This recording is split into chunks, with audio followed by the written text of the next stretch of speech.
ایک گاؤں میں صبح کے وقت فضا میں عجیب سا سکون ہوتا تھا۔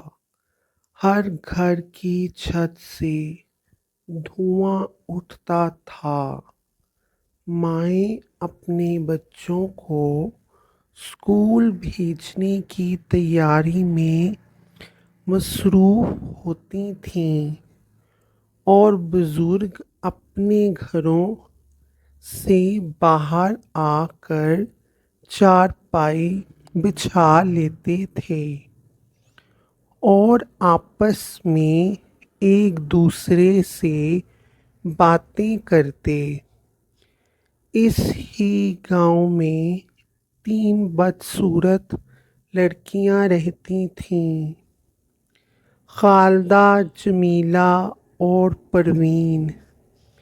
ان تینوں کی شکل اور صورت کی وجہ سے گاؤں والے ان کا مذاق اڑاتے اور ان سے دور رہنے کی کوشش کرتے، اور دوسری طرف اس ہی گاؤں میں ایک بہت ہی حسین لڑکی رہتی تھی جس کا نام فردوس تھا، اور جو اپنی خوبصورتی اور نیک دلی کی وجہ سے سب کی چہیتی تھی۔ خالدہ ایک محنتی لڑکی تھی جو ہر وقت دوسروں کی مدد کرنے کے لیے تیار رہتی تھی۔ اس کی بدصورتی کی وجہ سے لوگ اس کا مذاق اڑاتے اور اس کو اچھا نہیں سمجھتے تھے، مگر پھر بھی خالدہ نے کبھی بھی ان باتوں کو برا نہیں منایا۔ اس کا دل بہت بڑا تھا اور وہ ہمیشہ دوسروں کے لیے اچھی دعائیں کرتی تھی۔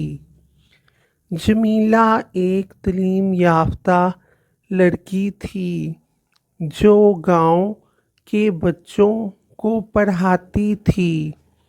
اس کی شکل اور صورت کی وجہ سے بچے اس سے ڈرتے تھے اور والدین اسے بدصورت کہہ کر اسکول نہیں بھیجتے تھے، لیکن جمیلہ نے اپنی محنت اور محبت کی وجہ سے بچوں کے دل میں جگہ بنا لی اور گاؤں میں سب کی عزت حاصل کی۔ پروین ایک ہنرمند لڑکی تھی جو کپڑے سینے اور دستکاری میں ماہر تھی۔ گاؤں کی عورتیں اس کے پاس کپڑے سلوانے آتیں، لیکن اس کی بدصورتی کی وجہ سے اس سے دور رہتیں۔ پروین نے اپنی محنت اور ہنر سے لوگوں کا دل جیتا اور اس کی دستکاری پورے گاؤں میں مشہور ہو گئی۔ فردوس بہت حسین تھی جو اپنی خوبصورتی اور نیک دلی کی وجہ سے سب کی چہیتی تھی۔ اس کا دل بہت بڑا تھا اور وہ ہر کسی کی مشکل میں مدد کرنا چاہتی تھی۔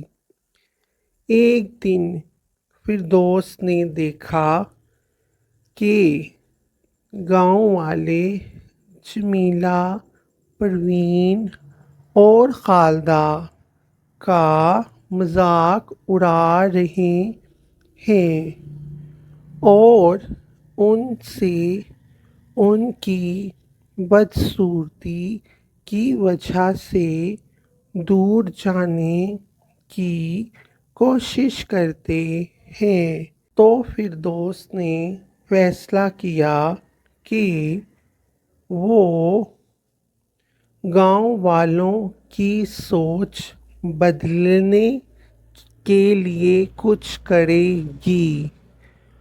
اس نے جمیلہ، خالدہ اور پروین کو اپنے ساتھ ملایا اور ان سے بات کی۔ فردوس نے کہا، ہمیں گاؤں والوں کو دکھانا ہے کہ خوبصورتی صرف ظاہری شکل میں نہیں بلکہ دل اور کردار میں بھی ہوتی ہے۔ فردوس نے جمیلہ، خالدہ اور پروین کے ساتھ مل کر ایک منصوبہ بنایا۔ انہوں نے گاؤں میں ایک میلہ منعقد کرنے کا فیصلہ کیا جہاں ہر کوئی اپنی مہارت اور ہنر دکھا سکے۔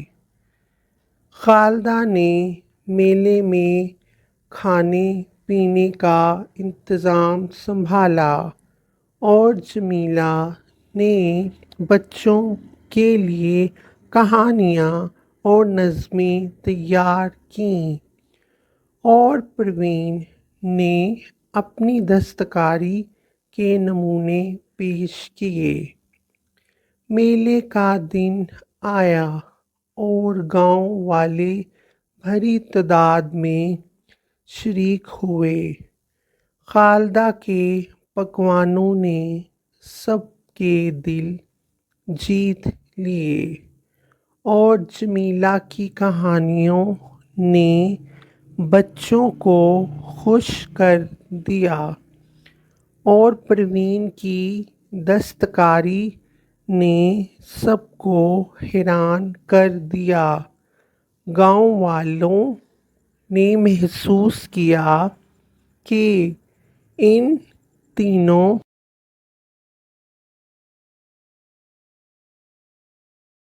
لڑکیوں کی ظاہری شکل ان کی حقیقی خوبصورتی کو چھپا نہیں سکتی۔ میلہ ختم ہونے کے بعد گاؤں والوں نے جمیلہ، خالدہ اور پروین سے دل سے معافی مانگی اور فردوس نے گاؤں والوں کو یہ سکھایا کہ خوبصورتی صرف شکل میں نہیں بلکہ انسان کے دل، کردار اور اس کے ہنر میں بھی ہوتی ہے۔ یہ کہانی ہمیں سکھاتی ہے کہ ہمیں کسی کی شکل اور صورت کی بجائے اس کے دل، کردار اور ہنر کو اہمیت دینی چاہیے۔ خوبصورتی دل اور کردار میں ہوتی ہے اور ہمیں ہر کسی کو اس کی اصل خوبصورتی کے ساتھ قبول کرنا چاہیے۔